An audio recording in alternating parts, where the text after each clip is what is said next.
And I'm looking at my oven because I'm hungry. I'm focused on the food, you know. As I focused properly on the timer, 13 seconds. 13 seconds was the actual time.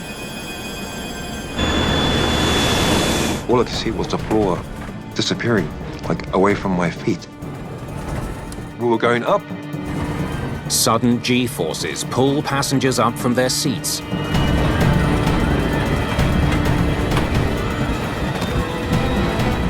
Anyone not strapped in hits the cabin ceiling. And next minute, bang, I must have hit the ceiling because it knocked me out.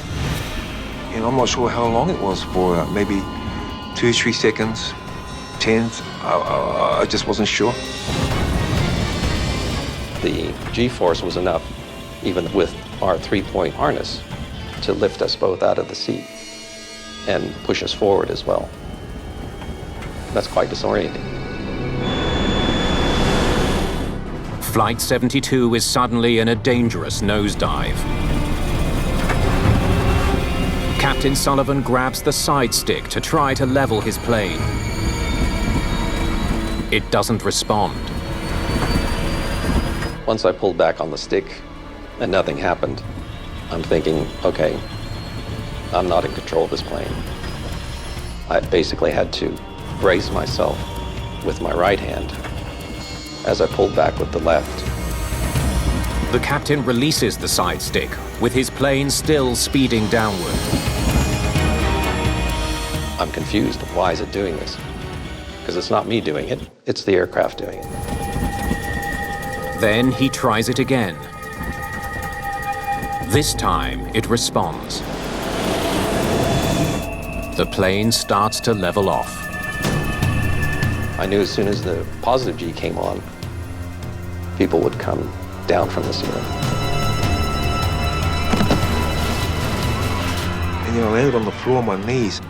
I just felt this crunch, and it's sort of like it's just been KO'd, hit by a bus or something. It was so hard. What the hell was that? It's a prim. Captain Sullivan knows his primary flight computer has gone haywire. The primary flight control computer is the brains of the airplane. It moves the controls for the pilot. Attention passengers, this is the flight deck. All passengers and crew must be seated and fasten their seatbelts immediately. Fuzzy is badly injured. He fears his friends Diane and Peter may be in even worse shape. As I came to again, I saw Diane and Peter on the floor. And Peter, I couldn't help but see blood gushing out of his head. The oxygen masks were dangling down, were just swaying.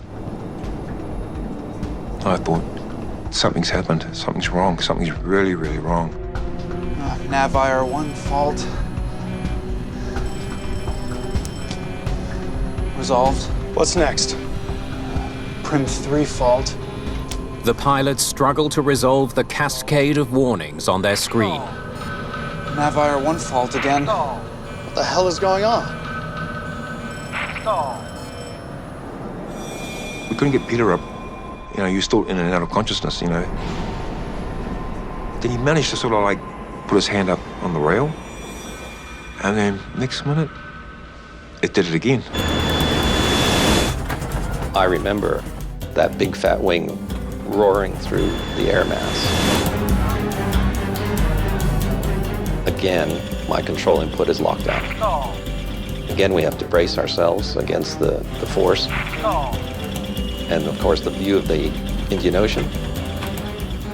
There was a flash in my consciousness to say, are you going to wind up there today?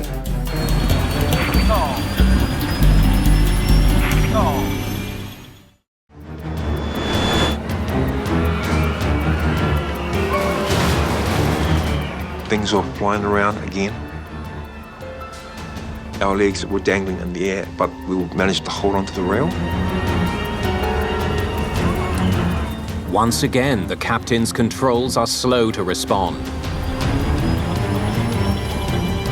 Finally, he manages to return his plane to level flight. I looked back up and I could see the two sisters who were at the back, especially when I was sitting on the aisle.